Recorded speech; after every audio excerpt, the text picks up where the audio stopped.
General గా market లో residential buildings any type of construction లో ఎక్కువ సందర్భాల్లో ఓవర్ బడ్జెట్ అవుతుంది. కొద్దిమంది అలిగేషన్ ఏంటంటే బిల్డర్స్ మధ్యలోకి తీసుకెళ్లేసి మా బడ్జెట్స్ పెంచేస్తున్నారు అని ఒక అపోహ ఉంది. కొన్ని సందర్భాల్లో అవును అనే చెప్పొచ్చు. అది ప్రతిసారి బిల్డర్ది కాంట్రాక్టర్ది తప్పు అని కూడా మనం చెప్పలేము. క్లయింట్ ప్లాన్ తో ముందుకెళ్తారు, మధ్యలోకి వెళ్ళిన తర్వాత వాళ్ళు ఎన్ నెంబర్ ఆఫ్ చేంజెస్ చేస్తూ ఉంటారు. ఆ చేంజెస్ వల్ల ఏమవుతుంది, ప్రాజెక్ట్ కాస్ట్ పెరుగుకుంటూ పోతుంది.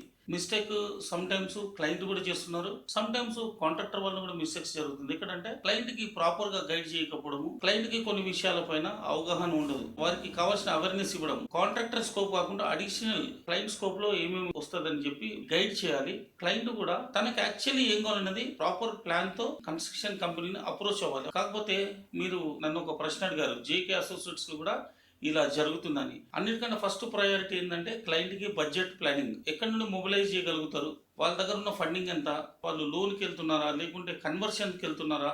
మనం ఏం చేస్తున్నాం అంటే ఇక్కడ మీరు చూసినట్లయితే ఓనర్ స్కోప్, కాంట్రాక్టర్ స్కోప్ అని ఉంది. కాంట్రాక్టర్ గా నేను ఏమేమి ఇవ్వగలుగుతాను, ఓనర్ పెట్టుకోవాల్సిన అడిషనల్స్, ఈ క్లారిటీ కాంట్రాక్టర్స్ అందరు ఇవ్వగలిగితే క్లయింట్ కి ఎప్పుడు ఓవర్ బడ్జెట్ లోకి వెళ్ళదు. క్లయింట్ కూడా ప్రాపర్ గా తనకి ఏం కావాలో తెలుసుకొని కాంట్రాక్టర్ అప్రోచ్ అయినప్పుడు బడ్జెట్ కి ఓవర్ కాస్టింగ్ అవ్వదు.